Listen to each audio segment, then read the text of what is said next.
So we've got a book in the middle of our scripture that can be read in at least two major ways. Our reading can bring hope to a community in need of hope, or another reading can give fodder to those who want to use it for their own self-interested aims. Same book, a choose-your-own adventure of galvanizing hope or greedy hate. Now, I've realized that much of our scripture can be read this way. So when I stand at protests against this current tax bill with a sign that says, "Jesus Christ, what Bible are these people reading?" I mean it sincerely. Most everything can be used both for hopeful goodwill and hateful ill. Scripture can be used that way, and government can be used that way, even if the initial intention was for good. And when Scripture and government are used by the self-interested to buoy their own agendas, it takes active waiting on the part of us, the hopeful, to counteract it. A reporter at yesterday's tax reform protest asked me, "Why are you here?" And I said, "I'm here to reclaim Christian scripture and U.S. government. I'm not just waiting to see what happens, I'm actively waiting to create what happens." And she didn't ask me to further specify.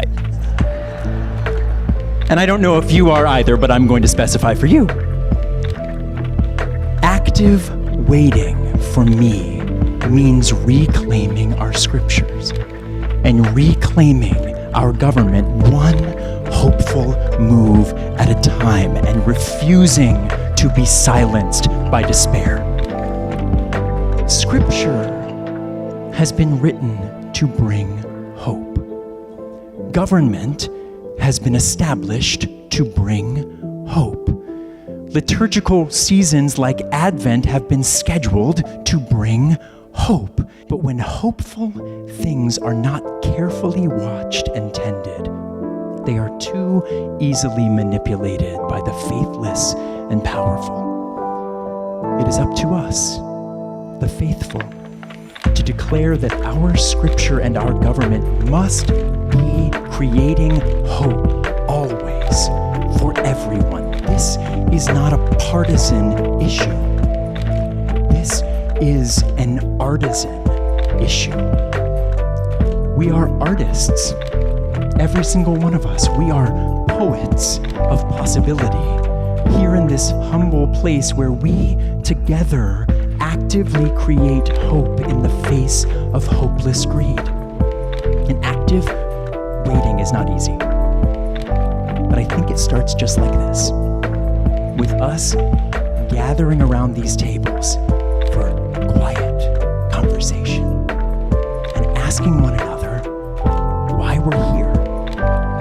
Because if we do that every Sunday from now until the midterm elections, think of how galvanized we'll be. And we won't just call, email, and fax our government officials and walk into those voting stations angry, sad, and terrified, although that's certainly where I am right now still.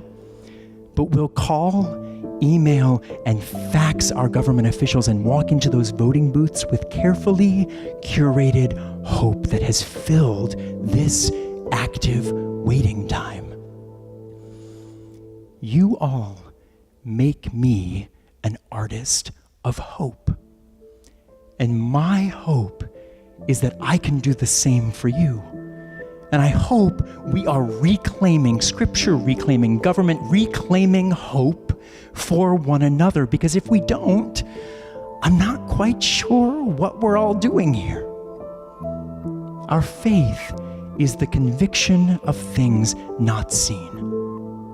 But if we listen carefully and actively wait together, we create the hope we wish to see in the world.